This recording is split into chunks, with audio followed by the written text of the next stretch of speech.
And I'm live. Here we are with another Going Alone, speaking to the mic, another Going Alone live for this day, the 16th day of April 2019. Hello everybody.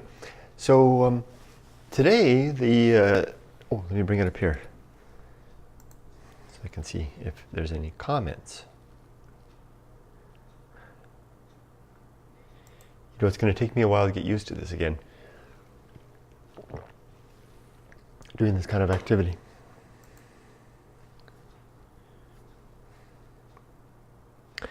Let me bring it up. How do you do that? Just a moment. Haven't quite worked out all the kinks. So good. Hi, Reka. I'm glad you can hear me. Welcome. How's the audio quality, Reka? Hopefully you can hear all right. And there's Cal. Hello. I can type back at you. I can talk at you. I can type at you. And there's my comment. So anyway, I'm back again for another one of these. This is kind of fun. So take advantage of the moments that I have. Awesome. Yeah, she missed a class today, but I no longer have to sign her. So the school calls up. The school calls me up to let me know that my daughter missed a class for various reasons. And you know, of course, in the past, as a father, I have to call her back and say, "This is Emily Bell's father. My name is Kurt Bell, and Emily has excuse to be absent in the second period for the various and sundry reasons, you know, and if you have any problems like that, take it up with the mayor." Click. But I don't have to do that anymore. She's 18 and she can do that herself. So when those calls come in, I just hit pause, go away.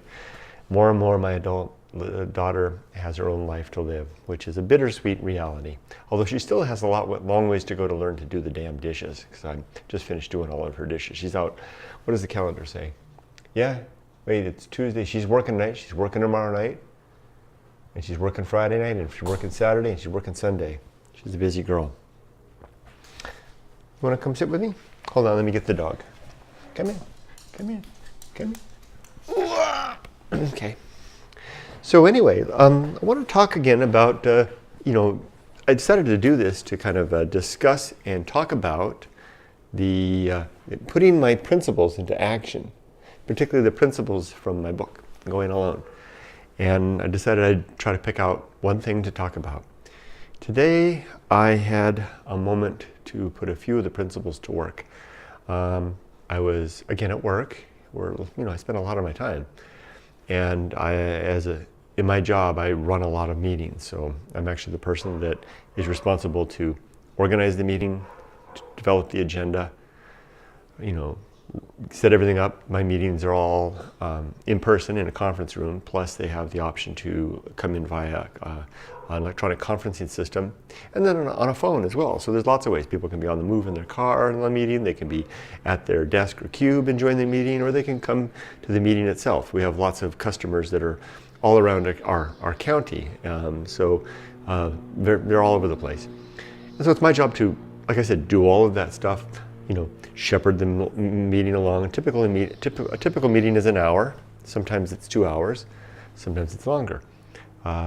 You know, so I shepherd it along, and then I close the meeting off, and then send out the meeting notes, and then prepare the agenda for next week or next, you know, a few days from now. Some meetings we meet twice a week, some once a week, some bi-weekly, some monthly. I'm responsible for all of that. So usually I try to get to my meetings about 15 minutes beforehand so that I can make sure that I have everything in place. So I was at my cube, which my cube's a really visible cube. I'm right in the middle intersection of everything. People are walking by all the time. And I'm just about ready to pack up my stuff. People can see, my neighbors can see once I'm packing up my laptop, and I've grabbed my notepad, and I've grabbed my little portable mouse, just like this, put them all together, I'm on my way. Stand clear, Kurt's coming through. I'm headed to a conference room, and I'm going to be setting up.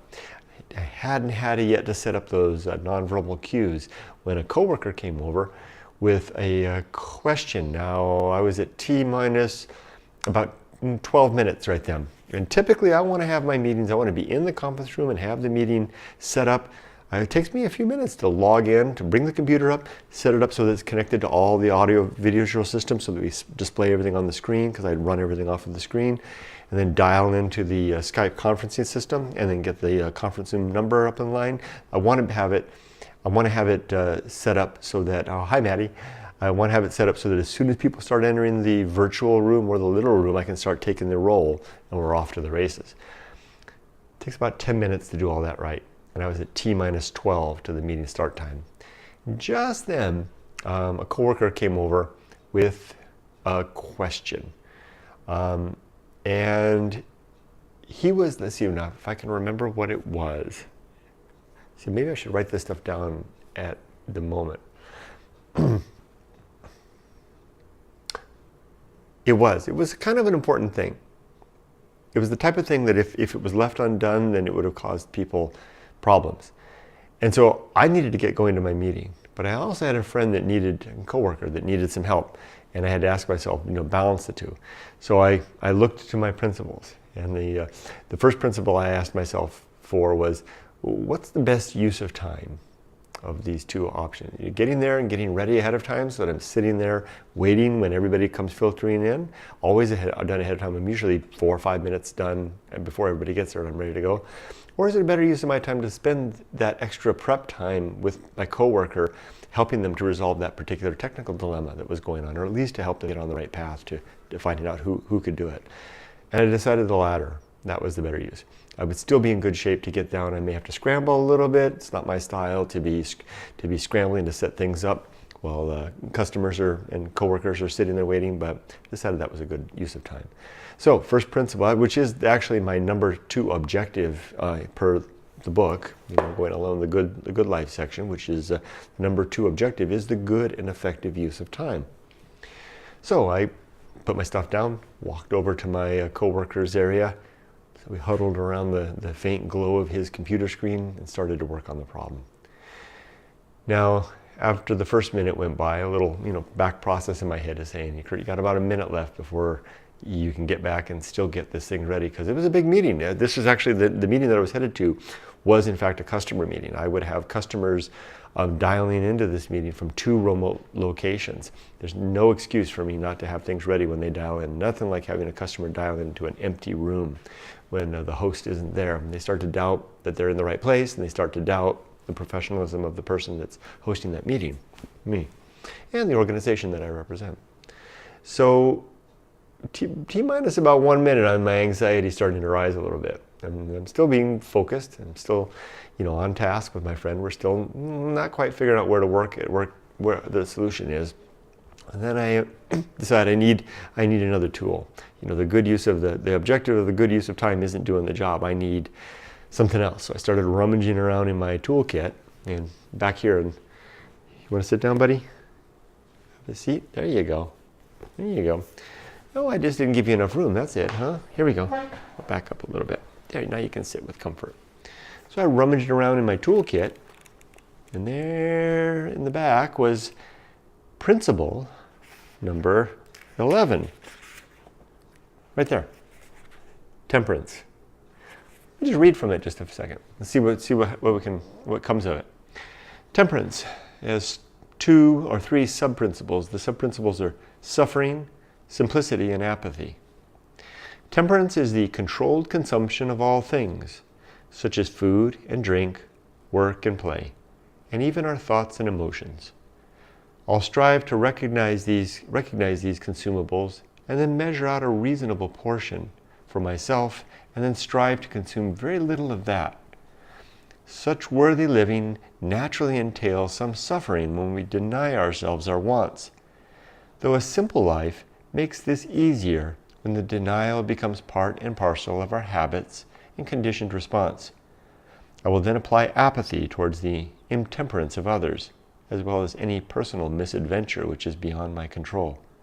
I'll recognize my own excess and that of my peers, and then use indifference as a buffer to prevent my consumption of the feast of offal. Now, I've thrown a lot of different principles and ideas that are covered in the book in there. You have things like the feast of offal, which I haven't defined, the indifference, which I really haven't defined either, and I have even really well defined my use of the word apathy, although I think it's a pretty self-explanatory word.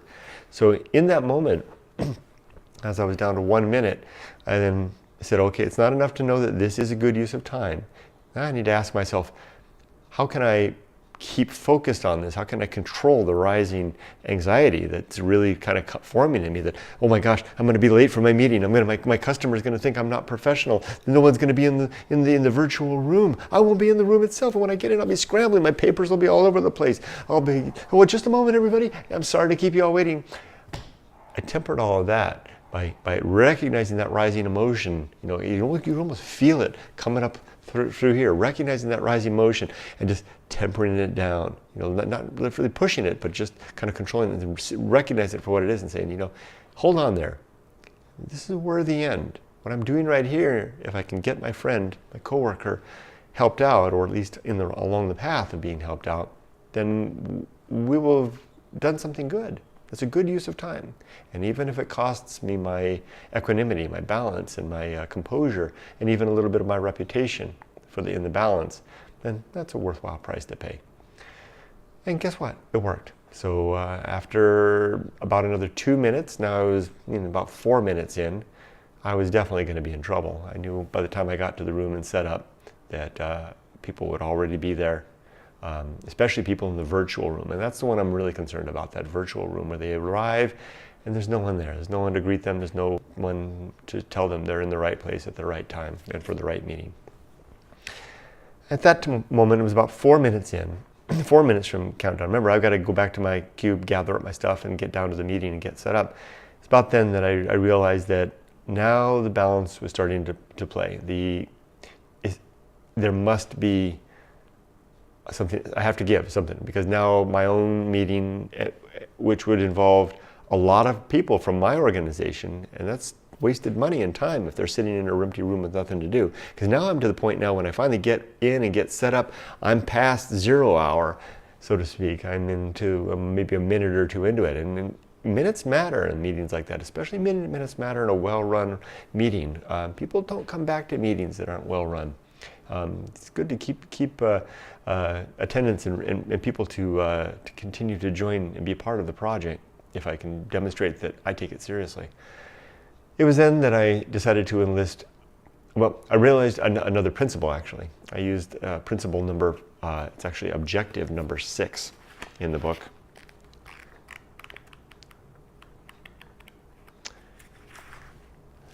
There it is. Objective number 6. The recognition of true limits and true opportunity, right there. Let's read that. Remember, this is an objective, not a principle. This is something I'm striving towards in life. I will strive to live life in honest recognition of my true scope of control, which extends no further than my thoughts, actions, and reactions, and the consequences these might entail. I'll ask myself how I may craft favorable ends from any circumstance. What fortune do I not have the power to fashion into some instrument of virtue? Is it death now at the door? Do not bar the way, for the hour of our meeting is truly at hand, and I will not attempt to detain in vain any will, force, or consequence which is truly beyond my control. Now, I know that's kind of flowery language. What I'm really trying to say is, try to recognize my objective, to recognize what is within my control and what is not within my control. And two things were happening there. I was realizing that it really wasn't within my control to solve this problem. The issue was really beyond my scope of control. And I had started to think that a few minutes before, and I had built up a secondary plan, which was basically to refer my friend / coworker to a subject matter expert, someone who would be able to help them further in my stead.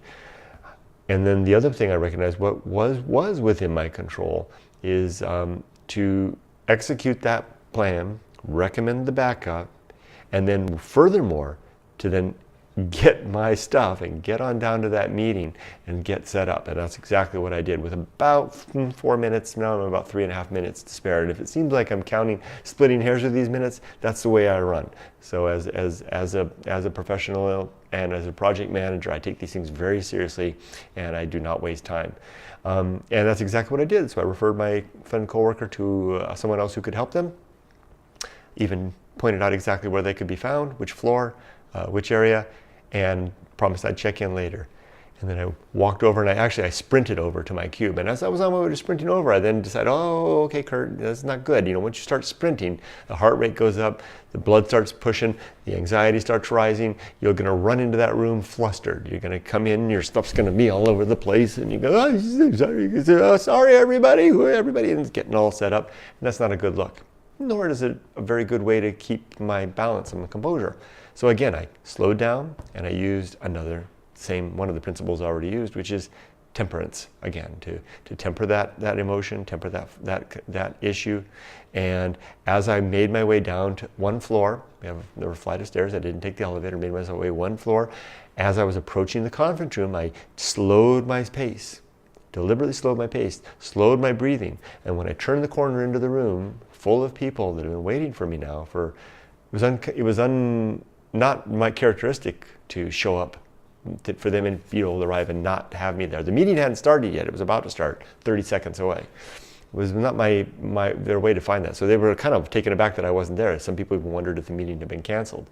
Later I got an email from someone who actually asked that. So before I showed up, was able to walk around, and guess what? Someone had taken my place. I'm one of those guys that likes to sit in a particular place in the meeting because it allows me to be close to the phone, and it allows me to then maneuver. I know where the screen is. I can point to stuff. I can stand up and have the audience. Someone had taken that place. In fact, the whole front of the area was taken up, right? Someone moved my cheese, if you ever heard of that. I read that business book, And again, I had to recognize what is within my control and what is not within my control. It was not within my control to control the seating in the room, but it was within my control to find another seat. Actually, there was no seat available. I had to go grab a chair and kind of cinch myself in at the back of the room. Awkward thing to run the meeting from the back of the room. I did, but fortunately everything's wireless, so I was able to work out, got in. And that by tempering down my emotions early on as I was going down the stairs and on my way to the room, that carried over. And now I was in autopilot. Got everything set up, carried on with some small talk, some banter with the team, got my computer up, brought it in, got the Skype going up and running, got into the thing, made sure that they could display my screen, turned on the camera so that people could see my face, and then dialed in the number, beep, beep, beep, beep, beep, brought it in. There were already 6 people on the conference line wondering where the heck I was, apologized, worked out a few issues because there's always someone that doesn't know that you have to dial the phone number and do the Skype for best quality audio. That's because it's a big room and we have, there's microphones positioned around the room. If you just go into the Skype, you only have the microphone on my computer, which they can't hear somebody talking way over there.